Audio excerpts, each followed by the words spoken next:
सत श्री अकाल जी। Punjab mail USA TV देख रहे सारे दर्शकों का असीं बहुत बहुत स्वागत करते हैं program current news and views के। मैं हाँ कमलप्रीत सिंह, मैं हाँ संजीव यश खन्ना। थोड़ा सारे का स्वागत करंट न्यूज़ एंड व्यूज़। और सब तो पहली खबर असीं लै रहे हैं कमल के अमेरिकन एयरलाइंस ने खराब मौसम करके सैकड़े उड़ाना रद्द कर दी ने। बिल्कुल जी, मौसम का मिजाज जिहड़ा वो बदलता रहता है क्योंकि कुदरत का यह नियम है कि जिंदगी के विच परिवर्तन होना लाजमी है। और जिस तरह के नाल गर्मी तो बाद हुण सर्दी ते सर्दी दे विच सर्द हवावां आंदियां ने ते मौसम जदों इस तरह का हो जाता है तो फिर उड़ाना नूं मुश्किल हुंदी है। बिल्कुल जी, 400 उड़ाना रद्द होईयां ने ते 300 के करीब जड़ियां ने वो देरी नाल उड़ान भरन गईयां। तो इस करके सारा डिस्टर्ब होया है सिस्टम। तो यात्रियों नूं परेशानी तो हो रही है, पर की कीता जा सकता है। जिथे मजबूरी है उत्थे मजबूरी है, पर यात्री पूरा साथ दे रहे ने एडमिनिस्ट्रेशन का, क्योंकि जानते हैं कि एडमिनिस्ट्रेशन जो भी कर रही है उन्होंने भलाई वास्ते कर रही है, क्योंकि कुछ सिक्योरिटी वास्ते स्टैप्स लेने जरूरी होंगे ने। बिल्कुल जी, और सिक्योरिटी सब तो पहले है। काम जड़े ने वो सारी उम्र चलते ही रहते हैं, लेकिन सब तो पहले जी बहुत जरूरी गल है वो है सिक्योरिटी। दूसरी खबर आप लै रहे हैं कमल के सरबत दा भला जो ट्रस्ट है डॉक्टर SP सिंह ओबराय साहब का जी, उन्होंने जो 850 के करीब घर बनाए ने ते नाल हुण जेड़े घर टुट भी गए ने उन्हां दी मुरम्मत भी शुरू कर दी गई है। सरबत दा भला गुरु नानक देव जी दे द्वारा दस्या गया एक वो रस्ता है, एक वो ना है जिहड़ा असीं अपने रोज़ की अरदास दे विच भी यही दुआ मंगते हैं कि नानक नाम चढ़दी कला तेरे भाणे सरबत दा भला।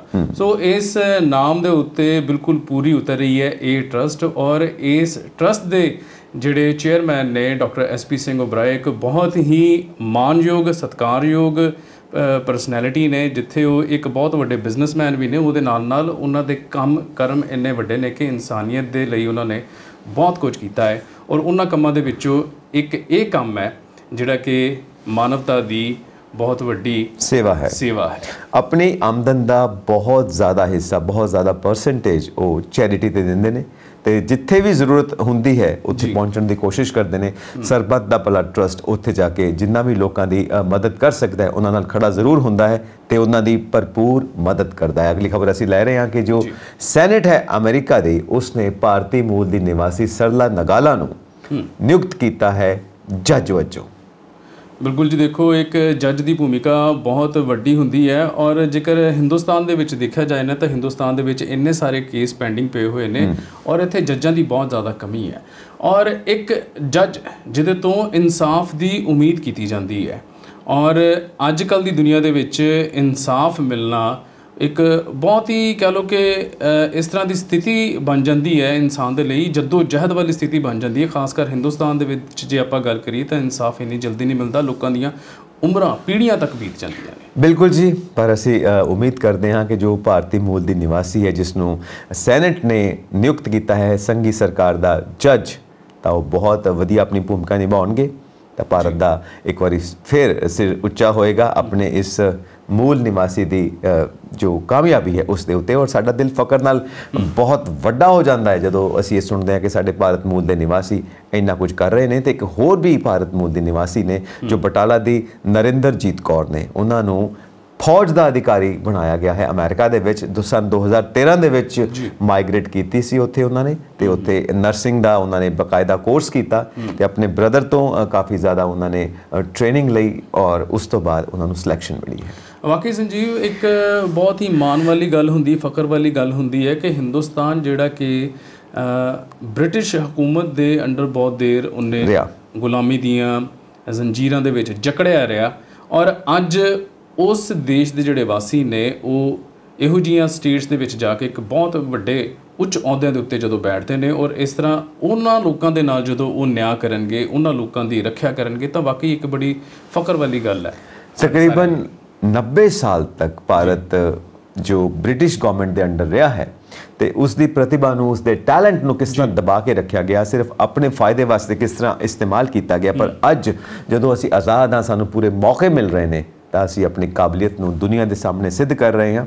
असीं दस रहे हैं कि असीं किसी तो घट नहीं, भारतीय पंजाबी किसी तो घट नहीं, तो असीं ज़रूरी तौर पर नामना खट रहे हैं अपने देश का, अपने पंजाब का नाम पूरी दुनिया के उच्चा कर रहे हैं। तो जदों पंजाब की गल आउंदी है ਤਾਂ ਇਸ ਵਕਤ ਜੋ ਸਿਆਸੀ ਮਾਹੌਲ ਬਣਿਆ ਹੋਇਆ ਕਮਲ, ਉਹਦੇ ਵੱਲ ਦੇਖ ਕੇ ਕਈ ਵਾਰ ਅਸੀਂ ਦੁਖੀ ਵੀ ਹੁੰਦੇ ਹਾਂ ਕਿ ਪੰਜਾਬ ਦਾ ਕੀ ਬਣੇਗਾ, ਤੇ ਕਈ ਵਾਰ ਇਹਨਾਂ ਦੀਆਂ ਹਰਕਤਾਂ ਦੇਖ ਕੇ, ਜਿਹਨੂੰ ਅਸੀਂ ਕਹਿ ਸਕਦੇ ਹਾਂ ਓਛੀਆਂ ਹਰਕਤਾਂ ਦੇਖ ਕੇ ਹਾਸਾ ਵੀ ਆਉਂਦਾ ਹੈ ਤੇ ਭਈ ਇਹ ਕਰਦੇ ਕੀ ਪਏ ਨੇ, ਤੇ ਗੁੱਸਾ ਤਾਂ ਜ਼ਰੂਰੀ ਤੌਰ ਤੇ ਸਾਨੂੰ ਆਉਂਦਾ ਹੀ ਆਉਂਦਾ ਹੈ। ਦੇਖੋ, ਇਸ ਵਕਤ ਪੰਜਾਬ ਬਹੁਤ ਹੀ ਮਾੜੇ ਹਾਲਾਤ ਦੇ ਵਿੱਚੋਂ ਗੁਜ਼ਰ ਰਿਹਾ ਹੈ, ਔਰ ਜਿੱਥੇ ਦੇਖਿਆ ਜਾਏ ਤਾਂ ਕੁਦਰਤ ਦੇ ਪੱਖੋਂ ਉਹਦੇ ਤੇ ਕੋਈ ਮਾਰ ਨਹੀਂ ਹੈ, ਸਿਰਫ ਇਨਸਾਨੀ ਔਰ ਰਾਜਨੀਤਿਕ ਤੌਰ ਦੇ ਉੱਤੇ ਉਹਨੂੰ ਇੱਕ ਮੋਹਰਾ ਬਣਾਇਆ ਜਾ ਰਿਹਾ ਹੈ। ਜਿਹੋ ਜਿਹੇ ਹਾਲਾਤ ਜੰਮੂ ਕਸ਼ਮੀਰ ਦੇ ਵਿੱਚ ਨੇ, ਅਸੀਂ ਖੁਦਾ ਨਾ ਖਾਸਤਾ ਇਹੀ ਦੁਆ ਕਰਦੇ ਹਾਂ ਕਿ ਕਿਤੇ ਪੰਜਾਬ ਦੇ ਵਿੱਚ ਉਹੋ ਜਿਹੇ ਹਾਲਾਤ ਨਾ ਬਣ ਜਾਣ, ਕਿਉਂਕਿ ਜਿੱਥੋਂ ਤੱਕ ਕੇਂਦਰ ਦੀ ਸਰਕਾਰ ਦਾ ਜ਼ੋਰ ਜਿਹੜਾ ਉਹ ਲੱਗ ਰਿਹਾ ਹੈ, ਉਹ ਉਤੋਂ ਸਾਬਿਤ ਇਹੀ ਹੋ ਰਿਹਾ ਹੈ ਕਿ ਆਉਣ ਵਾਲੇ ਦਿਨਾਂ ਦੇ ਵਿੱਚ ਜਿੱਦਾਂ ਕੇਂਦਰ ਨੇ ਇਹ ਧਾਰ ਲਿਆ ਹੋਵੇ ਕਿ ਪੰਜਾਬ ਦੇ ਉੱਤੇ ਉਹਨੇ ਰਾਸ਼ਟਰਪਤੀ ਰਾਜ ਲਾਗੂ ਕਰਨਾ ਹੈ, ਲੇਕਿਨ ਇੱਥੋਂ ਦੇ ਜਿਹੜੇ ਰਾਜਨੀਤਿਕ ਲੋਕ ਨੇ ਉਹਨਾਂ ਦੀ ਸਿਆਣਪ ਦੀ ਬਹੁਤ ਵੱਡੀ ਜ਼ਰੂਰਤ ਹੈ ਕਿ ਉਹ ਸਾਰੀ ਚੀਜ਼ ਨੂੰ ਆਪਣੇ ਹੱਥ ਦੇ ਵਿੱਚ ਕੰਟਰੋਲ ਦੇ ਵਿੱਚ ਰੱਖਣ, ਨਾ ਕਿ ਆਪਸ ਦੇ ਵਿੱਚ ਲੜਨ। ਬਿਲਕੁਲ ਸਹੀ ਗੱਲ ਹੈ, ਕਿਉਂਕਿ ਕੈਪਟਨ ਸਾਹਿਬ ਨੇ ਵੀ ਇਹ ਕਿਹਾ ਹੈ ਕਿ ਮੇਰੇ ਕਾਂਗਰਸ ਨਾਲ ਸਾਰੇ ਰਿਸ਼ਤੇ ਖਤਮ ਹੋ ਗਏ ਨੇ, ਪਰ ਸੋਨੀਆ ਗਾਂਧੀ ਜੀ ਦਾ ਉਹਨਾਂ ਨੇ ਤਾਰੀਫ ਵੀ ਕੀਤੀ ਹੈ, ਥੈਂਕਸ ਵੀ ਕੀਤਾ ਉਹਨਾਂ ਦਾ, ਤੇ ਨਾਲ ਦੀ ਨਾਲ ਕਿਹਾ ਕਿ ਵੀ ਜਿਹੜੀ ਮੈਂ ਨਵੀਂ ਪਾਰਟੀ ਕੋਸ਼ਿਸ਼ ਕਰਾਂਗਾ ਉਹ ਜਦੋਂ ਕਿਸਾਨਾਂ ਦੇ ਮੁੱਦਿਆਂ ਦੇ ਉੱਤੇ ਕੰਮ ਕਰਨ ਜਾ ਰਹੀ ਹੈ ਤਾਂ ਹੋ ਸਕਦਾ ਕਿ ਮੈਂ ਬੀਜੇਪੀ ਨਾਲ ਗੱਠਜੋੜ ਕਰ ਲਵਾਂ। ਜੀ ਬਿਲਕੁਲ ਸੰਜੀਵ, ਤੁਸੀਂ ਠੀਕ ਕਹਿ ਰਹੇ ਹੋ, ਕਿਉਂਕਿ ਪੰਜਾਬ ਦੇ ਵਿੱਚ ਕੁਝ ਰਾਜਨੀਤਿਕ ਮਾਹੌਲ ਇਸ ਤਰ੍ਹਾਂ ਦਾ ਬਣ ਗਿਆ ਹੈ ਕਿ ਲੋਕ ਕੁਰਸੀ ਦੇ ਪਿੱਛੇ ਦੌੜ ਰਹੇ ਨੇ। ਗੱਲਾਂ ਜ਼ਰੂਰ ਇਹ ਹੋ ਰਹੀਆਂ ਨੇ ਕਿ ਪੰਜਾਬ ਦੇ ਜਿਹੜੇ ਮੁੱਦੇ ਨੇ ਉਹਨਾਂ ਦੇ ਪ੍ਰਤੀ ਕੋਈ ਵੀ ਸੰਜੀਦਾ ਨਹੀਂ ਹੈ, ਪਰ ਲੇਕਿਨ ਦੇਖਿਆ ਜਾਏ ਤਾਂ ਮੇਨ ਗੱਲ ਜਿਹੜੀ ਹੈ ਉਹ ਇਹ ਹੁੰਦੀ ਹੈ ਕਿ ਤੁਸੀਂ ਕਰਮ ਕਰੋ, ਨਾ ਕਿ ਸਿਰਫ ਗੱਲਾਂ ਕਰੋ। ਗੱਲਾਂ ਕਰਨ ਦੇ ਨਾਲ ਕੁਝ ਹਾਸਲ ਨਹੀਂ ਹੋਣਾ, ਜਿੰਨੀ ਦੇਰ ਤੱਕ ਆਪਾਂ ਕਰਮ ਨਹੀਂ ਕਰਾਂਗੇ, ਕੰਮ ਕਰਕੇ ਨਹੀਂ ਦਿਖਾਵਾਂਗੇ, ਉਨੀ ਦੇਰ ਤੱਕ ਪੰਜਾਬ ਦਾ ਤੇ ਪੰਜਾਬੀਆਂ ਦਾ ਬਿਲਕੁਲ ਵੀ ਭਲਾ ਨਹੀਂ ਕੀਤਾ ਜਾ ਸਕਦਾ। ਦੇਖੋ ਨਾ, ਕੈਪਟਨ ਸਾਹਿਬ ਦਾ ਹਜੇ ਕੁਝ ਪਤਾ ਨਹੀਂ, ਪਾਰਟੀ ਦਾ ਕੁਝ ਪਤਾ ਨਹੀਂ, ਚੋਣ ਨਿਸ਼ਾਨ ਦਾ ਕੁਝ ਪਤਾ ਨਹੀਂ, ਪਾਰਟੀ ਦੇ ਕਿਹੜੇ ਕਿਹੜੇ ਮੈਂਬਰਸ ਹੋਣਗੇ, ਕੁਝ ਪਤਾ ਨਹੀਂ ਹੈ ਹਜੇ। ਸਭ ਕੁਝ ਜਿਹੜਾ ਹੈ ਪਰਦੇ ਦੇ ਪਿੱਛੇ ਹੈ। ਦੂਸਰਾ, ਜੋ ਕਾਂਗਰਸ ਹੈ ਉਸ ਦਾ ਹਾਲ ਅਸੀਂ ਦੇਖ ਚੁੱਕੇ ਹਾਂ, ਕਿਉਂਕਿ ਕੈਪਟਨ ਸਾਹਿਬ ਖੁਦ ਕਾਂਗਰਸ ਤੋਂ ਬਾਹਰ ਆਏ ਨੇ, ਹੁਣ ਚੰਨੀ ਸਾਹਿਬ ਸੰਭਾਲ ਰਹੇ ਨੇ ਕਮਾਨ। ਉਹਨਾਂ ਕੋਲ ਵੀ ਸਮਾਂ ਇੰਨਾ ਜ਼ਿਆਦਾ ਨਹੀਂ ਹੈ ਕਿ ਕੁਝ ਅਜਿਹਾ ਕਰ ਸਕਣ ਜਿਸ ਦਾ ਇੰਪੈਕਟ ਪਵੇ, ਜਿਸ ਦਾ ਪ੍ਰਭਾਵ ਪਵੇ, ਪਰ ਫਿਰ ਵੀ ਕੋਸ਼ਿਸ਼ ਕਰ ਰਹੇ ਨੇ ਇਲੈਕਸ਼ਨਸ ਨੂੰ ਧਿਆਨ 'ਚ ਰੱਖ ਕੇ। ਅਕਾਲੀ ਤੇ ਬੀਜੇਪੀ ਦਾ ਗੱਠਜੋੜ ਅਸੀਂ ਸਾਰੇ ਦੇਖਦੇ ਪਏ ਹਾਂ, ਜੋ ਹਾਲਾਤ ਬਣੇ ਹੋਏ ਨੇ, ਉਹਨਾਂ ਕੋਲ ਵੀ ਕੋਈ ਖਾਸ ਸਟ੍ਰੈਟਜੀ ਦੇਖਣ ਨੂੰ ਨਹੀਂ ਮਿਲਦੀ ਕਿ ਉਹ ਪੰਜਾਬ ਦਾ ਭਲਾ ਕਰ ਸਕਣਗੇ। ਤਾਂ ਕੁੱਲ ਮਿਲਾ ਕੇ ਜਿਹੜਾ ਸੀਨ ਸਾਹਮਣੇ ਆਉਂਦਾ ਹੈ ਉਹ ਬਿਲਕੁਲ ਧੁੰਦਲਾ ਹੈ, ਬਿਲਕੁਲ ਆਊਟ ਆਫ ਫੋਕਸ ਹੈ। ਕਿਸੇ ਨੂੰ ਕੁਝ ਨਹੀਂ ਪਤਾ ਕਿ ਆਉਣ ਵਾਲੇ ਸਮੇਂ ਦੇ ਵਿੱਚ ਪੰਜਾਬ ਦਾ ਹਾਲ ਕੀ ਬਣਨਾ ਹੈ, ਤੇ ਕਰਜ਼ੇ ਦੇਖੋ ਕਿੰਨੇ ਚੜੇ ਹੋਏ ਨੇ ਪੰਜਾਬ ਦੇ ਉੱਤੇ।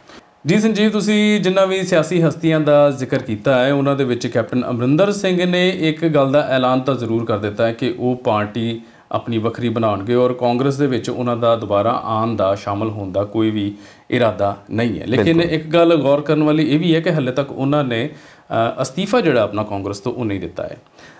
ਦੁਬਾਰਾ ਉਹ ਪਾਰਟੀ ਦੇ ਵਿੱਚ ਆਉਣਗੇ ਜਾਂ ਨਹੀਂ ਆਉਣਗੇ, ਉਹਦੇ ਨਾਲ ਉਹ ਦੇਖਣਗੇ ਕਿ ਉਹਨਾਂ ਦਾ ਆਖਿਰਕਾਰ ਕੀ ਫਾਇਦਾ ਹੋਏਗਾ। ਜਿੱਥੇ ਤੱਕ ਉਹਨਾਂ ਦੀ ਆਪਣੀ ਰਾਜਨੀਤਿਕ ਪਾਰਟੀ ਬਣਾਉਣ ਦਾ ਸਵਾਲ ਉੱਠਦਾ ਹੈ, ਤਾਂ ਮੇਰੇ ਖਿਆਲ ਦੇ ਨਾਲ ਜਿਹੜੀ ਅਵਸਥਾ ਦੇ ਵਿੱਚ ਇਸ ਵਕਤ ਕੈਪਟਨ ਸਾਹਿਬ ਹੁਣ ਨੇ, ਤਕਰੀਬਨ ਉਹਨਾਂ ਦੀ ਉਮਰ ਜਿਹੜੀ ਹੈ ਉਹ ਇੰਨਾ ਜ਼ਿਆਦਾ ਉਹਨਾਂ ਨੂੰ ਕੰਮ ਕਰਨ ਦੇ ਲਈ ਵੀ ਇਸ਼ਾਰਾ ਨਹੀਂ ਕਰਦੀ ਹੈ, ਕਿਉਂਕਿ ਸਿਹਤ ਜਿਹੜੀ ਹੈ ਉਹ ਬਹੁਤ ਜ਼ਰੂਰੀ ਚੀਜ਼ ਹੈ, ਔਰ ਨਵੀਂ ਪਾਰਟੀ ਬਣਾਉਣ ਵਾਸਤੇ ਬਹੁਤ ਭੱਜ ਦੌੜ ਦੀ ਲੋੜ ਹੋਏਗੀ। ਔਰ ਜਿੱਥੋਂ ਤੱਕ ਉਹਨਾਂ ਨੇ ਇਹ ਕਿਹਾ ਹੈ ਕਿ ਉਹ ਭਾਜਪਾ ਦੇ ਨਾਲ ਰਲ ਕੇ ਕਿਸਾਨੀ ਮਸਲੇ ਨੂੰ ਹੱਲ ਕਰਾਉਣਗੇ, ਤਾਂ ਇੱਥੇ ਵੀ ਬਹੁਤ ਵੱਡੇ ਸ਼ੰਕੇ ਸ਼ੁਬੇ ਜਿਹੜੇ ਨੇ ਉਹ ਆਉਂਦੇ ਨੇ ਕਿ ਆਖਿਰਕਾਰ ਭਾਜਪਾ ਕੈਪਟਨ ਸਾਹਿਬ ਨੂੰ ਇਹ ਮੌਕਾ ਕਿਉਂ ਦੇਗੀ ਕਿ ਕਿਸਾਨੀ ਮਸਲਾ ਉਹਨਾਂ ਦੇ ਜ਼ਰੀਏ ਹੱਲ ਹੋਵੇ। ਜੇਕਰ ਐਡਾ ਵੱਡਾ ਮਸਲਾ ਉਹਨਾਂ ਦੇ ਜ਼ਰੀਏ ਹੱਲ ਹੁੰਦਾ ਤਾਂ ਭਾਜਪਾ ਨੂੰ ਇੱਥੇ ਪੰਜਾਬ ਦੇ ਵਿੱਚ ਟਿਕਣ ਦਾ ਕੋਈ ਹੋਰ ਪੱਕਾ ਠੋਸ ਕਾਰਨ ਨਹੀਂ ਮਿਲੇਗਾ। ਉਹ ਪੰਜਾਬੀਆਂ ਦੇ ਵਿੱਚ ਆਪਣੀ ਜਗ੍ਹਾ ਕਿਸ ਤਰ੍ਹਾਂ ਬਣਾਏਗੀ। ਸੋ ਮੈਨੂੰ ਨਹੀਂ ਲੱਗਦਾ ਕਿ ਕੈਪਟਨ ਸਾਹਿਬ ਨੂੰ ਐਡਾ ਵੱਡਾ ਮੌਕਾ ਮਿਲੇਗਾ।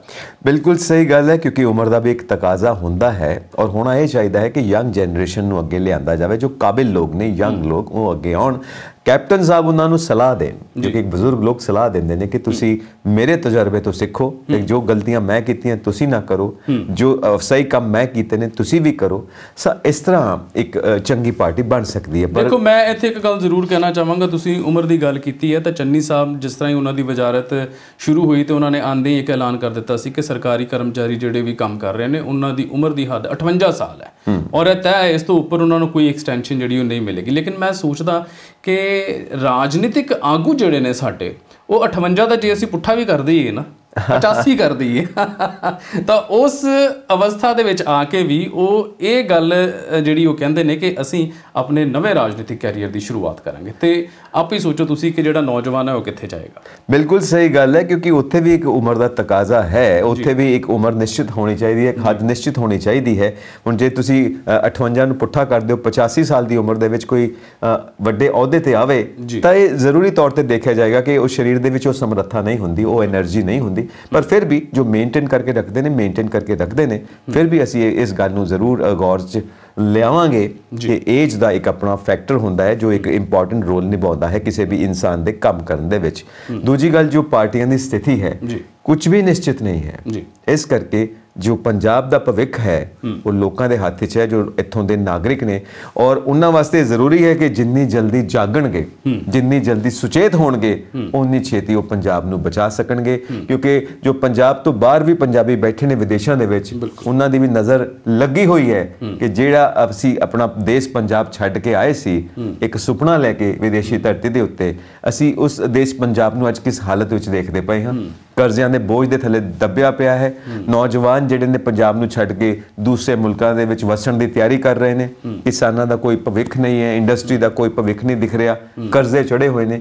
ਤਾਂ ਇਹ ਇਕਨੋਮੀ ਦਾ ਹਾਲ ਕੀ ਬਣਿਆ ਹੋਇਆ ਹੈ, ਦੇਸ਼ ਦਾ ਹਾਲ ਕੀ ਬਣਿਆ ਹੋਇਆ ਹੈ। ਬਿਲਕੁਲ ਜੀ। ਔਰ ਦੇਖਿਆ ਜਾਏ ਤਾਂ ਨੈਗੇਟਿਵ ਗੱਲਾਂ ਦੀ ਇੰਨੀ ਜ਼ਿਆਦਾ ਭਰਮਾਰ ਹੋ ਚੁੱਕੀ ਹੈ। ਇਸ ਵਕਤ ਮਹਿੰਗਾਈ ਨੇ ਲੱਕ ਤੋੜ ਦਿੱਤਾ ਹੈ ਔਰ ਪੈਟਰੋਲ ਦਿਨ ਬ ਦਿਨ ਵੱਧਦਾ ਜਾ ਰਿਹਾ ਹੈ। ਔਰ ਜਿੱਥੋਂ ਤੱਕ ਮੋਦੀ ਸਾਹਿਬ ਨੇ ਇੱਕ ਸਕੀਮ ਸ਼ੁਰੂ ਕੀਤੀ ਸੀ ਕਿ ਹਰ ਘਰ ਦੇ ਵਿੱਚ ਗੈਸ ਜਿਹੜਾ ਉਹ ਹੋਏਗਾ, ਪਰ ਉਹ ਸਿਲੰਡਰ ਤੇ ਹਰ ਘਰ ਦੇ ਵਿੱਚ ਆ ਗਿਆ, ਲੇਕਿਨ ਜਿਹੜੀ ਉਹ ਗੈਸ ਹੈ ਉਹ ਲੋਕਾਂ ਦੀ ਪਹੁੰਚ ਤੋਂ ਬਾਹਰ ਹੁੰਦੀ ਜਾ ਰਹੀ ਹੈ। ਔਰ ਆਉਣ ਵਾਲੇ ਦਿਨਾਂ ਦੇ ਵਿੱਚ ਇਹ ਵੀ ਗੱਲ ਸੁਣਨ ਦੇ ਵਿੱਚ ਆ ਰਹੀ ਹੈ ਕਿ ਜਲਦ ਹੀ ਇਹ ਜਿਹੜਾ ਗੈਸ ਦਾ ਸਿਲੰਡਰ ਹੈ ਉਹ ਆਪਣਾ ਨਵਾਂ ਰੂਪ ਦਿਖਾਏਗਾ ਔਰ 1000 ਨੂੰ ਪਾਰ ਕਰੇਗਾ। ਤਾਂ ਫਿਰ ਦੀਵਾਲੀ ਦਾ ਹੈਪੀ ਦੀਵਾਲੀ ਜ਼ਰੂਰ ਹੋਣ ਵਾਲਾ ਹੈ ਸਾਡੇ ਸਾਰਿਆਂ ਵਾਸਤੇ। ਮੈਨੂੰ ਲੱਗਦਾ ਹੈ ਕਿ ਕਿਧਰੇ ਦੀਵਾਲਾ ਨਾ ਨਿਕਲ ਆਏ। ਸੋ ਸਿੱਧੀ ਸਾਦੀ ਗੱਲ ਇਹ ਹੈ ਕਿ ਕਿਸਾਨੀ ਜਦੋਂ ਤੱਕ ਚੰਗੀ ਸਥਿਤੀ ਵਿੱਚ ਨਹੀਂ ਹੈ ਉਦੋਂ ਤੱਕ ਦੇਸ਼ ਦੀ ਇਕਨੋਮੀ ਚੰਗੀ ਸਥਿਤੀ ਦੇ ਵਿੱਚ ਨਹੀਂ ਹੋ ਸਕਦੀ, ਕਿਉਂਕਿ ਸਾਡਾ ਆਧਾਰ ਐਗਰੀਕਲਚਰ ਹੈ। ਤੇ ਨਾਲ ਦੀ ਨਾਲ ਹੁਣ ਕਿਸਾਨਾਂ ਦਾ ਜੋ ਮੋਰਚਾ ਚੱਲ ਰਿਹਾ ਹੈ ਟਿਕਰੀ ਬਾਰਡਰ ਤੇ, ਗਾਜ਼ੀਪੁਰ ਬਾਰਡਰ ਤੇ, ਉਸ ਨੂੰ ਖਿੰਡਾਉਣ ਦੇ ਵਾਸਤੇ ਕੋਸ਼ਿਸ਼ਾਂ ਹੋ ਰਹੀਆਂ ਨੇ। ਤੇ ਰਾਕੇਸ਼ ਟਕੈਤ ਸਾਹਿਬ ਨੇ ਚੇਤਾਵਨੀ ਦਿੱਤੀ ਹੈ ਕਿ ਜੇ ਇਦਾਂ ਦਾ ਕੋਈ ਵੀ ਕੰਮ ਕੀਤਾ ਗਿਆ, ਜੇ ਸਾਡੇ ਟੈਂਟ ਇੱਥੋਂ ਉਖਾੜਨ ਦੀ ਕੋਸ਼ਿਸ਼ ਕੀਤੀ ਗਈ ਤਾਂ ਅਸੀਂ ਫਿਰ ਅਲੱਗ-ਅਲੱਗ ਜ਼ਿਲ੍ਹਿਆਂ ਦੇ ਵਿੱਚ ਕਿਸਾਨ ਜਾ ਕੇ ਜੋ ਵੱਡੇ-ਵੱਡੇ ਆਫਿਸਿਸ ਨੇ, ਡਿਪਟੀ ਕਮਿਸ਼ਨਰਸ ਦੇ, ਕਮਿਸ਼ਨਰਸ ਦੇ, ਇਸ ਤਰ੍ਹਾਂ ਦੇ ਵੱਡੇ ਆਫਿਸ ਨੇ, ਉੱਥੇ ਜਾ ਕੇ ਟੈਂਟ ਲਾ ਕੇ ਬਹਿ ਜਾਣਗੇ। ਬਿਲਕੁਲ ਜੀ। ਦੇਖੋ, ਇਸ ਤੋਂ ਪਹਿਲੇ ਸੁਪਰੀਮ ਕੋਰਟ ਨੇ ਇੱਕ ਆਰਡਰ ਜਿਹੜਾ ਸੀ ਉਹ ਦਿੱਤਾ ਸੀ ਕਿ ਜਿੰਨੇ ਵੀ ਸਿੰਘੂ ਤੇ ਟਿਕਰੀ ਬਾਰਡਰ ਦੇ ਉੱਤੇ ਨਾਜਾਇਜ਼ ਤੌਰ ਦੇ ਉੱਤੇ ਕਬਜ਼ੇ ਕਹਿ ਲਓ, ਕਬਜ਼ੇ ਇੱਕ ਤਰ੍ਹਾਂ ਦੇ ਨਾਲ ਇਸ ਤਰ੍ਹਾਂ ਨਾਲ ਕਿ ਉੱਥੇ ਬਹੁਤ ਸਾਰੀਆਂ ਰੋਕਾਂ ਲਗਾਈਆਂ ਗਈਆਂ ਸੀ ਤਾਂ ਕਿ ਜਿਹੜਾ ਵਾਹਨ ਨੇ ਉਹ ਅੱਗੇ ਨਾ ਜਾ ਸਕਣ। ਔਰ ਖ਼ਾਸ ਤੌਰ ਦੇ ਉੱਤੇ ਉੱਥੋਂ ਦੇ ਲੋਕਾਂ ਨੂੰ ਇੰਨੇ ਸਮੇਂ ਤੋਂ ਉਹ ਜਿਹੜੇ ਉੱਥੇ ਰਹਿ ਰਹੇ ਨੇ ਉਹਨਾਂ ਨੂੰ ਵਾਕਈ ਪਰੇਸ਼ਾਨੀ ਸੀ, ਮੁਸ਼ਕਿਲ ਦਾ ਸਾਹਮਣਾ ਕਰਨਾ ਪੈ ਰਿਹਾ ਸੀ। ਤਾਂ ਜਦੋਂ ਇਹ ਗੱਲ ਸਾਹਮਣੇ ਨਿਕਲ ਕੇ ਆਈ ਕਿ ਕਿਸਾਨਾਂ ਵੱਲੋਂ ਨਹੀਂ ਬਲਕਿ ਸਰਕਾਰ ਵੱਲੋਂ ਇਹ ਰੋਕਾਂ ਲਗਾਈਆਂ ਗਈਆਂ ਸੀ ਤਾਂ ਕਿ ਕਿਸਾਨਾਂ ਨੂੰ ਉਹ ਜਗ੍ਹਾ ਤੋਂ ਅੱਗੇ ਨਾ ਵਧਣ ਦਿੱਤਾ ਜਾਵੇ। ਬਿਲਕੁਲ ਸਹੀ ਹੈ। ਤੇ ਉਹ ਰੋਕਾਂ ਹੁਣ ਸੁਪਰੀਮ ਕੋਰਟ ਨੇ ਵੀ ਆਰਡਰ ਕਰ ਦਿੱਤਾ ਤੇ ਕਿਸਾਨਾਂ ਨੇ ਵੀ ਉਹਦੇ ਉੱਤੇ ਜਿੰਨੇ ਵੀ ਰੋਕਾਂ ਸੀ ਉਹਨਾਂ ਦੇ ਉੱਤੇ ਲਿਖ ਦਿੱਤਾ ਵੀ ਇਹ ਤਾਂ ਸਰਕਾਰ ਵੱਲੋਂ ਲਗਾਈਆਂ ਰੋਕਾਂ ਨੇ, ਸਾਡੇ ਵੱਲੋਂ ਲਗਾਈਆਂ ਰੋਕਾਂ ਨਹੀਂ ਹੈ। ਪਰ ਜਦੋਂ ਉਹ ਰੋਕਾਂ ਸਰਕਾਰ ਵੱਲੋਂ ਹਟਾਈਆਂ ਜਾ ਰਹੀਆਂ ਨੇ ਤੇ ਉਹਦੇ ਨਾਲ ਨਾਲ ਕਿਸਾਨਾਂ ਨੂੰ ਹੁਣ ਅੰਦਰ ਇਹ ਵੀ ਖਦਸ਼ਾ ਸਤਾਉਣ ਲੱਗਾ ਹੈ ਕਿ ਜਿਸ ਤਰੀਕੇ ਦੇ ਨਾਲ ਸਰਕਾਰ ਇਹਨਾਂ ਸਾਰੀਆਂ ਰੋਕਾਂ ਨੂੰ ਹਟਾ ਰਹੀ ਹੈ, ਕਿਧਰੇ ਉਹਨਾਂ ਦੇ ਜਿਹੜੇ ਤੰਬੂ ਲੱਗੇ ਨੇ ਨਾਲ ਕਿਧਰੇ ਉਹਨਾਂ ਨੂੰ ਵੀ ਹਟਾ ਦੇਵੇ। ਜੇਕਰ ਉੱਥੋਂ ਦੀ ਉਹਨਾਂ ਨੂੰ ਉਠਾ ਦਿੱਤਾ ਗਿਆ, ਉਹਨਾਂ ਦੇ ਤੰਬੂ ਜਿਹੜੇ ਆ ਉਹ ਪੁੱਟ ਦਿੱਤੇ ਗਏ ਤਾਂ ਉਹਨਾਂ ਦੇ ਅੰਦੋਲਨ ਨੂੰ ਇੱਕ ਬਹੁਤ ਵੱਡਾ ਧੱਕਾ ਲੱਗ ਸਕਦਾ ਹੈ। ਸੋ ਇਸ ਲਈ ਰਾਕੇਸ਼ ਟਕੈਤ ਸਾਹਿਬ ਨੇ ਪਹਿਲਾਂ ਹੀ ਇਹ ਚੇਤਾਵਨੀ ਦੇ ਦਿੱਤੀ ਹੈ ਕਿ ਜੇਕਰ ਕਿਸਾਨੀ ਅੰਦੋਲਨ ਨੂੰ ਢਾਹ ਲੱਗੀ ਤਾਂ ਉਹ ਇੱਕ ਬਹੁਤ ਵੱਡਾ ਅੰਦੋਲਨ ਪੂਰੇ ਦੇਸ਼ ਦੇ ਵਿੱਚ ਸ਼ੁਰੂ ਕਰਨਗੇ। ਬਿਲਕੁਲ ਜੀ। ਔਰ ਕਿਉਂਕਿ ਆਪਣੇ ਇਸ ਮੋਰਚੇ ਨੂੰ ਕਾਮਯਾਬ ਕਰਨਾ ਹੈ, ਇਸ ਕਰਕੇ ਜੋ ਜ਼ਰੂਰੀ ਹੈ ਟਕੈਤ ਸਾਹਿਬ ਨੇ ਉਹ ਪਹਿਲਾਂ ਹੀ ਚੇਤਾਵਨੀ ਦੇ ਦਿੱਤੀ ਹੈ। ਨਾਲ ਦੀ ਨਾਲ ਜੇ ਅਸੀਂ ਕਿਸਾਨੀ ਮੋਰਚੇ ਨੂੰ ਅੱਗੇ ਵਧਾਉਣ ਦੀ ਕੋਸ਼ਿਸ਼ ਕਰਦੇ ਹਾਂ ਤਾਂ ਜਦੋਂ ਕੇਜਰੀਵਾਲ ਸਾਹਿਬ ਹੁਣ ਪਿੱਛੇ ਜੇ ਆਏ ਨੇ ਪੰਜਾਬ ਦੇ ਵਿੱਚ ਤਾਂ ਕਿਸਾਨਾਂ ਨੇ ਇਹ ਵੀ ਸ਼ਿਕਾਇਤ ਜ਼ਾਹਿਰ ਕੀਤੀ ਹੈ ਕਿ ਜਦੋਂ ਕਿਸਾਨਾਂ ਨੇ ਉਹਨਾਂ ਕੋਲੋਂ ਸਵਾਲ ਪੁੱਛੇ ਤਾਂ ਉਹ ਜਵਾਬ ਨਹੀਂ ਦੇ ਸਕੇ, ਸੈਟੀਸਫਾਈ ਨਹੀਂ ਕਰ ਸਕੇ, ਸੰਤੁਸ਼ਟ ਨਹੀਂ ਕਰ ਸਕੇ ਆਪਣੇ ਜਵਾਬਾਂ ਦੇ ਨਾਲ। ਕਿਤੇ ਤਾਂ ਉਹਨਾਂ ਨੇ ਕਿਹਾ ਕਿ ਇਹ ਰਾਜਨੀਤਿਕ ਸਵਾਲ ਨੇ, ਕਿਤੇ ਕਿਹਾ ਕਿ ਤੁਸੀਂ ਇਹ ਆਊਟ ਆਫ ਕੰਟੈਕਸਟ ਪੁੱਛਦੇ ਪਏ ਹੋ। ਤਾਂ ਇਸ ਕਰਕੇ ਕੇਜਰੀਵਾਲ ਸਾਹਿਬ ਸਵਾਲਾਂ ਤੋਂ ਗੁਰੇਜ਼ ਕਰਦੇ ਹੋਏ ਭੱਜ ਗਏ। ਬਿਲਕੁਲ। ਦੇਖੋ ਸੰਜੀਵ, ਇੱਥੇ ਇੱਕ ਬਹੁਤ ਵੱਡੀ ਸਿੱਖਿਆ ਸਾਨੂੰ ਮਿਲਦੀ ਹੈ ਕਿ ਜਿਹੜੇ ਕਿਸਾਨ ਜਿਨ੍ਹਾਂ ਨੂੰ ਬਹੁਤ ਲੋਅਰ ਲੈਵਲ ਦਾ ਸਮਝਿਆ ਜਾਂਦਾ ਹੈ ਸਿਰਫ ਉਹਨਾਂ ਨੂੰ ਕਾਮਾ ਸਮਝਿਆ ਜਾਂਦਾ ਹੈ। ਵੱਡੇ ਵੱਡੇ ਰਾਜਨੀਤਿਕ ਆਗੂ ਇਹ ਸੋਚਦੇ ਨੇ ਕਿ ਇਹਨਾਂ ਨੂੰ ਅਸੀਂ ਵਰਗਲਾ ਕੇ ਤੇ ਇਹਨਾਂ ਦੀਆਂ ਵੋਟਾਂ ਹਾਸਲ ਕਰ ਲਵਾਂਗੇ ਕਿਉਂਕਿ ਇਹ ਕਿਹੜਾ ਪੜ੍ਹੇ ਲਿਖੇ ਨੇ, ਪਰ ਉਹ ਇਹ ਨਹੀਂ ਜਾਣਦੇ ਕਿ ਉਹਨਾਂ ਕਿਸਾਨਾਂ ਦੇ ਬੱਚੇ ਜਿਹੜੇ ਆ ਅੱਜ ਉਹ ਬਹੁਤ ਵੱਡੀਆਂ ਵੱਡੀਆਂ ਉਪਾਧੀਆਂ ਲੈ ਰਹੇ ਨੇ, ਔਰ ਸਿਰਫ ਹਿੰਦੁਸਤਾਨ ਦੇ ਵਿੱਚ ਹੀ ਨਹੀਂ ਬਲਕਿ ਬਾਹਰਲੇ ਮੁਲਕਾਂ ਦੇ ਵਿੱਚ ਵੀ ਉਹਨਾਂ ਦੇ ਬੱਚੇ ਸੈਟਲ ਨੇ, ਔਰ ਪੰਜਾਬ ਦੀਆਂ ਤੇ ਸਰਹੱਦਾਂ ਦੀ ਰਾਖੀ ਵੀ ਉਹੀ ਕਰਨ ਵਾਲੇ ਨੇ ਤੇ ਉਹ ਇਸ ਵਕਤ ਪੂਰੀ ਤਰ੍ਹਾਂ ਦੇ ਨਾਲ ਸੁਚੇਤ ਨੇ ਆਪਣੇ ਹੱਕਾਂ ਪ੍ਰਤੀ। ਸੋ ਉਹ ਸਵਾਲ ਕਰਦੇ ਨੇ, ਜਿਹੜਾ ਵੀ ਲੀਡਰ ਉਹਨਾਂ ਦੇ ਕੋਲ ਆਂਦਾ ਉਹ ਉਹਨਾਂ ਨੂੰ ਸਵਾਲ ਪੁੱਛਦੇ ਨੇ, ਔਰ ਇਹ ਪੰਜਾਬ ਦੇ ਲਈ ਇੱਕ ਬਹੁਤ ਵਧੀਆ ਗੱਲ ਹੈ ਕਿ ਇਹੋ ਜਿਹੀ ਸੋਚ ਉਹਨਾਂ ਕਿਸਾਨਾਂ ਦੇ ਵਿੱਚ, ਆਮ ਲੋਕਾਂ ਦੇ ਵਿੱਚ ਆਈ ਹੈ, ਔਰ ਉਹ ਇਸ ਅੰਦੋਲਨ ਦੇ ਕਰਕੇ ਆਈ ਹੈ। ਜਿਹੜੇ ਇਸ ਅੰਦੋਲਨ ਦੇ ਆਗੂ ਨੇ ਕਮਲ ਜੀ, ਉਹ ਇਹਨਾਂ ਲੀਡਰਸ ਤੋਂ ਜ਼ਿਆਦਾ ਜਾਣਦੇ ਨੇ ਕਾਨੂੰਨ ਨੂੰ, ਕਿਸਾਨਾਂ ਦੇ ਹੱਕ ਕੀ ਨੇ, ਕਿਸਾਨਾਂ ਵਾਸਤੇ ਕੀ ਸਹੀ ਹੈ, ਸੰਵਿਧਾਨ ਕੀ ਕਹਿੰਦਾ ਹੈ, ਉਹ ਜ਼ਿਆਦਾ ਜਾਣਦੇ ਨੇ। ਇਸ ਕਰਕੇ ਜਦੋਂ ਉਹ ਸਵਾਲ ਪੁੱਛਦੇ ਨੇ ਤਾਂ ਇਹਨਾਂ ਲੀਡਰਸ ਦੇ ਵਾਸਤੇ ਜਵਾਬ ਦੇਣਾ ਮੁਸ਼ਕਿਲ ਹੋ ਜਾਂਦਾ ਹੈ, ਕਿਉਂਕਿ ਇਹ ਇਸ ਚੀਜ਼ ਨੂੰ ਐਨਕੈਸ਼ ਕਰਨਾ ਚਾਹੁੰਦੇ ਨੇ, ਇਸ ਚੀਜ਼ ਦਾ ਫਾਇਦਾ ਉਠਾਉਣਾ ਚਾਹੁੰਦੇ ਨੇ ਕਿ ਇਸ ਦਾ ਇਸਤੇਮਾਲ ਕਰਕੇ ਇਲੈਕਸ਼ਨਸ ਲੜੀਆਂ ਜਾਣ ਤੇ ਉਹ ਜਿੱਤ ਜਾਣ, ਇਲੈਕਸ਼ਨਸ ਦੇ ਪਾਵਰ ਦੇ ਵਿੱਚ ਆ ਜਾਣ। ਪਰ ਜਦੋਂ ਅੱਗੋਂ ਸਵਾਲ ਜਵਾਬ ਦਾ ਸਿਲਸਿਲਾ ਸ਼ੁਰੂ ਹੁੰਦਾ ਹੈ, ਕ੍ਰਾਸ ਕੁਐਸਚਨਿੰਗ ਸ਼ੁਰੂ ਹੁੰਦੀ ਹੈ, ਉਦੋਂ ਇਹਨਾਂ ਲੀਡਰਸ ਵਾਸਤੇ ਜਵਾਬ ਦੇਣਾ ਮੁਸ਼ਕਿਲ ਹੋ ਜਾਂਦਾ, ਕਿਉਂਕਿ ਇਹਨਾਂ ਦਾ ਹੋਮਵਰਕ ਪੂਰਾ ਨਹੀਂ ਹੈ ਤੇ ਜਿਹੜੇ ਕਿਸਾਨ ਆਗੂ ਨੇ ਉਹਨਾਂ ਦਾ ਹੋਮਵਰਕ ਪੂਰਾ ਹੈ।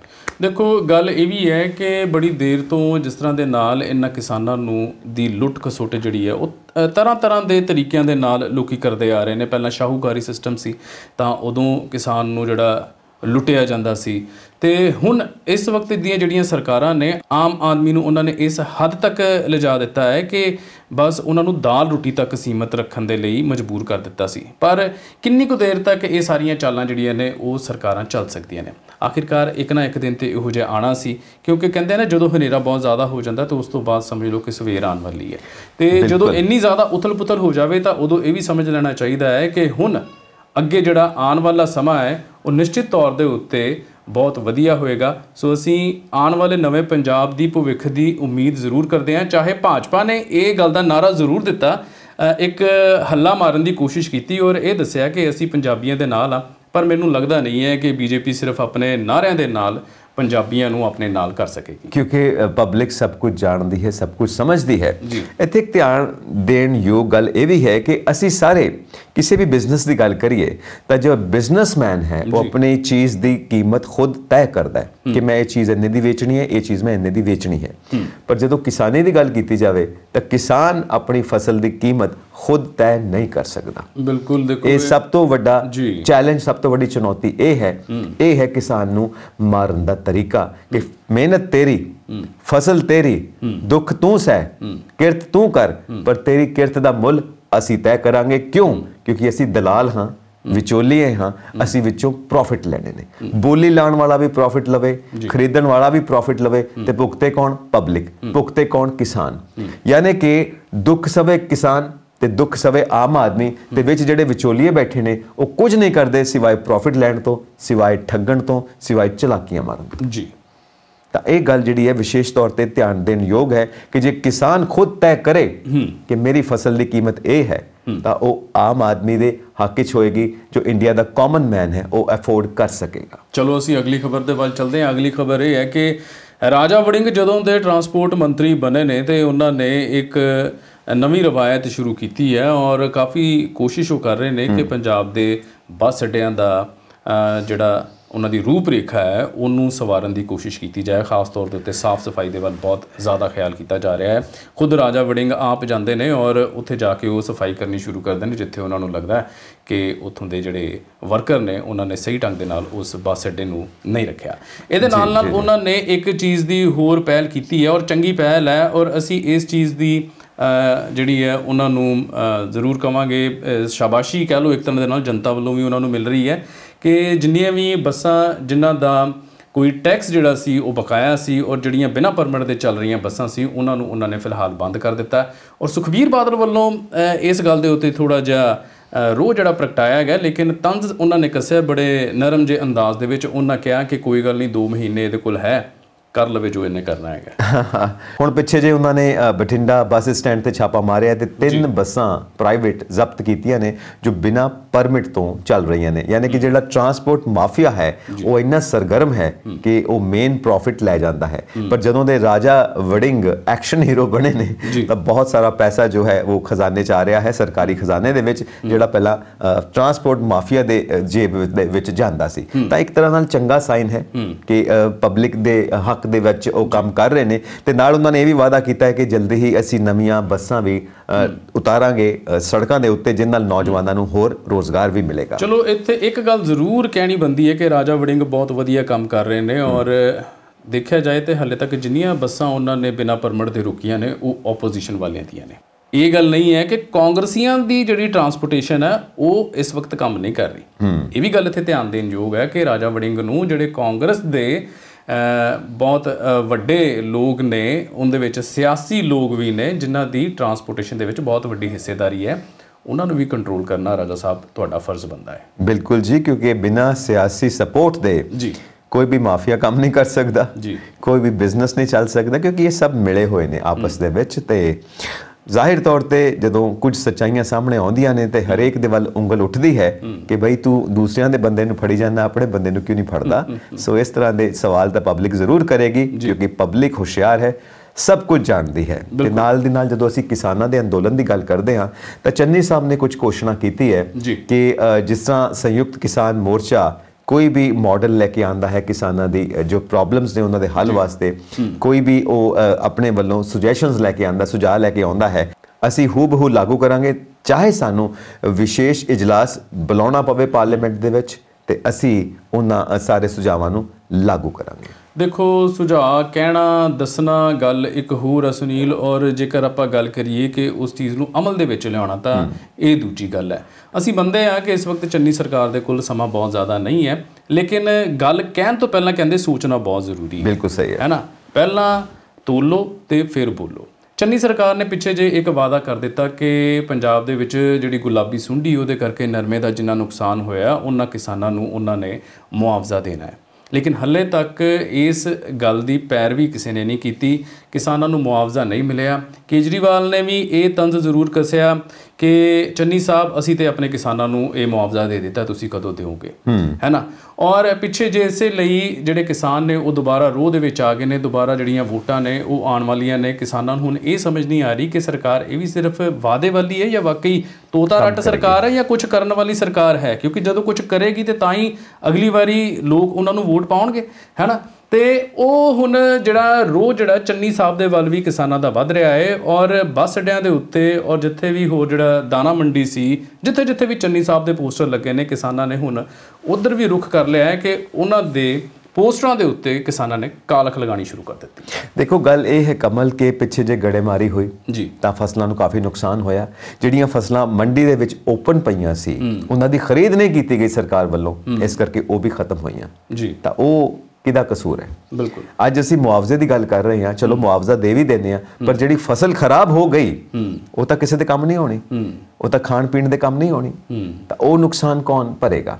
ਕਿਉਂਕਿ ਜੋ ਚੀਜ਼ ਪਬਲਿਕ ਵਾਸਤੇ ਸੀ, ਕਿਸਾਨ ਦੀ ਮਿਹਨਤ ਹੈ, ਕੁਦਰਤ ਦੀ ਮਿਹਨਤ ਹੈ, ਢਿੱਡ ਭਰਨ ਵਾਸਤੇ ਅਨਾਜ ਹੈ, ਤੇ ਜੇ ਅਨਾਜ ਹੀ ਖਰਾਬ ਹੋ ਗਿਆ ਤੇ ਢਿੱਡ ਕਾਹਦੇ ਨਾਲ ਭਰਨਾ ਹੈ ਲੋਕਾਂ ਨੇ? ਮੁਆਵਜ਼ਾ ਆਪਣੀ ਜਗ੍ਹਾ ਹੈ, ਪਰ ਜਿਹੜੀ ਤੁਸੀਂ ਖਰੀਦ ਨਹੀਂ ਕੀਤੀ ਟਾਈਮ ਦੇ ਉੱਤੇ ਤਾਂ ਮੌਸਮ ਦੇ ਕਾਰਨ ਉਹ ਫਸਲ ਖਰਾਬ ਹੋ ਗਈ, ਉਸ ਦੇ ਵਾਸਤੇ ਜਵਾਬ ਕੌਣ ਦੇਵੇਗਾ? ਦੇਖੋ, ਇਹ ਸਾਰੀ ਚੀਜ਼ ਸੰਜੀਵ ਸਰਕਾਰ ਨੇ ਇੱਕ ਜਿਹੜਾ ਸਿਸਟਮ ਬਣਾਇਆ ਉਹਦੇ ਤਹਿਤ ਆਣੀ ਬਹੁਤ ਜ਼ਰੂਰੀ ਹੈ, ਲੇਕਿਨ ਸਾਡੇ ਸਿਆਸੀ ਲੋਕ ਜਦੋਂ ਆਪਣੀ ਕੁਰਸੀ ਬਚਾਉਣ ਦੇ ਪਿੱਛੇ ਉਹਨਾਂ ਦਾ ਧਿਆਨ ਸਾਰਾ ਦਿਨ ਉੱਧਰ ਹੋਏਗਾ, ਉਹ ਬੰਦੇ ਨੇ ਆਹ ਟਵੀਟ ਕਰ ਦਿੱਤਾ, ਹੁਣ ਮੈਂ ਉਹਨੂੰ ਇਹਦਾ ਜਵਾਬ ਦੇਣਾ ਹੈ। ਜਦੋਂ ਤੁਹਾਡਾ ਜਿਹੜਾ ਮਾਨਸਿਕ ਸਥਿਤੀ ਹੈ ਉਹ ਸਿਰਫ ਤੇ ਸਿਰਫ ਆਪਣੀ ਕੁਰਸੀ ਨੂੰ ਬਚਾਉਣ ਪਿੱਛੇ ਔਰ ਆਪਣੀ ਇਮੇਜ ਨੂੰ ਦਿਖਾਉਣ ਪਿੱਛੇ, ਲੋਕਾਂ ਨੂੰ ਸਿਰਫ ਇਹ ਦਿਖਾਉਣ ਪਿੱਛੇ ਕਿ ਵੀ ਮੈਂ ਪੰਜਾਬ ਦੇ ਲਈ ਕੰਮ ਕਰ ਰਿਹਾ, ਮੈਂ ਤੁਹਾਡੇ ਪਿੱਛੇ ਕੰਮ ਕਰ ਰਿਹਾ, ਇਹ ਦੱਸਣ ਦੇ ਉੱਤੇ ਲੱਗੀ ਰਹੇਗੀ ਤਾਂ ਫਿਰ ਇਹਨਾਂ ਸਾਰੀਆਂ ਚੀਜ਼ਾਂ ਦੇ ਬਾਰੇ ਕੋਈ ਸੋਚ ਰੱਖਣ ਵਾਲਾ ਨਹੀਂ ਹੋਏਗਾ। ਕਿਉਂਕਿ ਤੁਸੀਂ ਸੋਸ਼ਲ ਮੀਡੀਆ ਦਾ ਇਸਤੇਮਾਲ ਕਰ ਰਹੇ ਹੋ, ਹਰ ਬੰਦਾ ਸੋਸ਼ਲ ਐਕਟਿਵਿਸਟ ਬਣਿਆ ਹੋਇਆ ਹੈ, ਐਕਟਿਵਿਜ਼ਮ ਦਾ ਪੋਲਿਟਿਕਸ ਚੱਲ ਰਿਹਾ ਇਸ ਵਕਤ। ਮੈਂ ਤੇਰੇ ਤੋਂ ਵੱਧ ਕੇ, ਮੈਂ ਤੇਰੇ ਤੋਂ ਵੱਧ ਕੇ, ਠੀਕ ਹੈ ਤੁਸੀਂ ਆਪਸ 'ਚ ਮੁਕਾਬਲੇਬਾਜ਼ੀ ਕਰਦੇ ਹੋ, ਪਰ ਸੋਚਣ ਦੀ ਗੱਲ ਇਹ ਹੈ ਕਿ ਇਹ ਮੁਕਾਬਲੇਬਾਜ਼ੀ ਦਾ ਜਨਤਾ ਨੂੰ ਕੀ ਫਾਇਦਾ ਹੋ ਰਿਹਾ, ਇਸ ਮੁਕਾਬਲੇਬਾਜ਼ੀ ਦਾ ਪੰਜਾਬ ਨੂੰ ਕੀ ਫਾਇਦਾ ਹੋ ਰਿਹਾ ਹੈ, ਦੇਸ਼ ਨੂੰ ਕੀ ਫਾਇਦਾ ਹੋ ਰਿਹਾ, ਕਿਸੇ ਨੂੰ ਕੋਈ ਫਾਇਦਾ ਨਹੀਂ ਹੋ ਰਿਹਾ। ਤੁਸੀਂ ਆਪਸ 'ਚ ਲੱਗੇ ਹੋਏ ਹੋ, ਆਪਣੀ ਈਗੋ ਸੈਟੀਸਫਾਈ ਕਰਦੇ ਪਏ ਹੋ, ਪਰ ਕਿਸੇ ਦਾ ਕੋਈ ਲਾਭ ਨਹੀਂ, ਤਾਂ ਇਸ ਕਰਕੇ ਇਹ ਟਾਈਮ ਵੇਸਟ ਹੋ ਰਿਹਾ ਹੈ। ਇਸ ਟਾਈਮ ਨੂੰ ਤੁਸੀਂ ਕ੍ਰੀਏਟਿਵਲੀ ਯੂਜ਼ ਕਰੋ, ਕ੍ਰੀਏਟਿਵਲੀ ਇਸਤੇਮਾਲ ਕਰੋ, ਦੇਸ਼ ਦੇ ਲਈ ਇਸਤੇਮਾਲ ਕਰੋ, ਸਮਾਜ ਦੇ ਲਈ ਇਸਤੇਮਾਲ ਕਰੋ, ਤਾਂ ਕਿ ਜਨਤਾ ਦੀ ਜ਼ਿੰਦਗੀ ਸੁਖੀ ਹੋ ਸਕੇ। ਦੇਖੋ ਹੁਣ ਪਿੱਛੇ ਜੇ ਚੰਨੀ ਸਾਹਿਬ ਨੇ ਇੱਕ ਹੋਰ ਕੋਸ਼ਿਸ਼ ਕੀਤੀ ਜਿਹੜੀ ਕਿ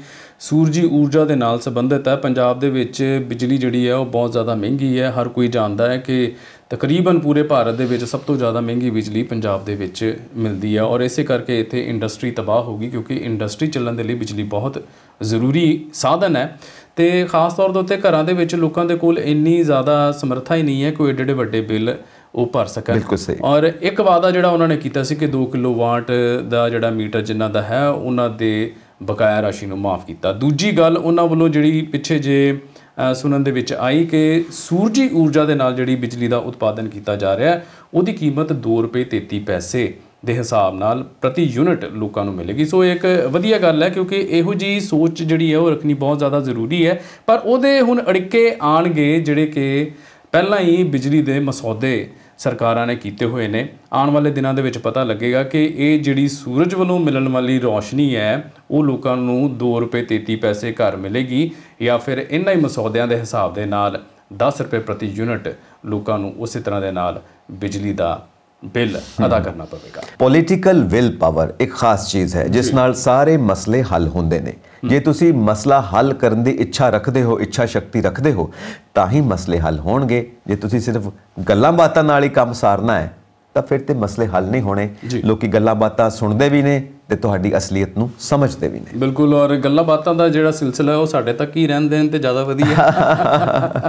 ਸੋ ਗੱਲਾਂ ਬਾਤਾਂ ਦੇ ਵਿੱਚ ਅਸੀਂ ਅੱਜ ਆਪਣੇ ਜੋ ਕੁਝ ਵੀ ਪੰਜਾਬ ਦੇ ਵਿੱਚ ਘਟਿਆ, ਜੋ ਕੁਝ ਖਾਸ ਤੌਰ ਦੇ ਉੱਤੇ ਸਾਡੇ ਆਸ-ਪਾਸ ਹੋਰ ਮੁਲਕਾਂ ਦੇ ਵਿੱਚ ਜਿੱਥੇ ਭਾਰਤੀ ਵਸਦੇ ਨੇ ਉਹਨਾਂ ਦੇ ਨਾਲ ਜੋ ਘਟਨਾਵਾਂ ਹੋਈਆਂ, ਅਸੀਂ ਕੋਸ਼ਿਸ਼ ਕੀਤੀ ਆਪਣੇ ਇਸ ਪ੍ਰੋਗਰਾਮ ਦੇ ਜ਼ਰੀਏ ਤੁਹਾਡੇ ਤੱਕ ਉਹਨੂੰ ਪਹੁੰਚਾਈਏ। ਔਰ ਨਾਲ ਹੀ ਨਾਲ ਜੋ ਜਨਤਾ ਦੇ ਵਿਊ ਨੇ, ਜੋ ਜਨਤਾ ਸੋਚਦੀ ਹੈ, ਜੋ ਤੁਸੀਂ ਸਾਨੂੰ ਗੱਲਾਂ ਬਾਤਾਂ ਲਿਖਦੇ ਹੋ, ਭੇਜਦੇ ਹੋ, ਉਹਦੇ ਹਿਸਾਬ ਨਾਲ ਅਸੀਂ ਇਸ ਪ੍ਰੋਗਰਾਮ ਨੂੰ ਤਿਆਰ ਕਰਦੇ ਹਾਂ। ਤੇ ਸਾਡੀ ਕੋਸ਼ਿਸ਼ ਇਹੀ ਹੈ ਕਿ ਤੁਸੀਂ ਸਾਡੇ ਨਾਲ ਇਸੇ ਤਰ੍ਹਾਂ ਬਣੇ ਰਹੋ, ਔਰ ਨਾਲ ਹੀ ਨਾਲ ਅਸੀਂ ਕੋਸ਼ਿਸ਼ ਕਰਾਂਗੇ ਕਿ ਵੱਧ ਤੋਂ ਵੱਧ ਜਿੰਨੀਆਂ ਕਿ ਇਹੋ ਜਿਹੀਆਂ ਸਿਆਸੀ ਗੱਲਾਂ ਜਿਹੜੀਆਂ ਨੇ ਉਹਨਾਂ ਨੂੰ ਤੁਹਾਡੇ ਤੱਕ ਪਹੁੰਚਾ ਸਕੀਏ। ਬਹੁਤ ਬਹੁਤ ਸ਼ੁਕਰੀਆ, ਤੁਸੀਂ ਇਸ ਪ੍ਰੋਗਰਾਮ ਦਾ ਹਿੱਸਾ ਬਣੇ। ਇਸੇ ਤਰ੍ਹਾਂ ਦੇਖਦੇ ਰਹੋ ਪੰਜਾਬ ਮੇਲ USA TV। ਤੇ ਸਾਨੂੰ ਦੇ ਦਿਓ ਇਜਾਜ਼ਤ। ਧੰਨਵਾਦ। ਸਤਿ ਸ਼੍ਰੀ ਅਕਾਲ।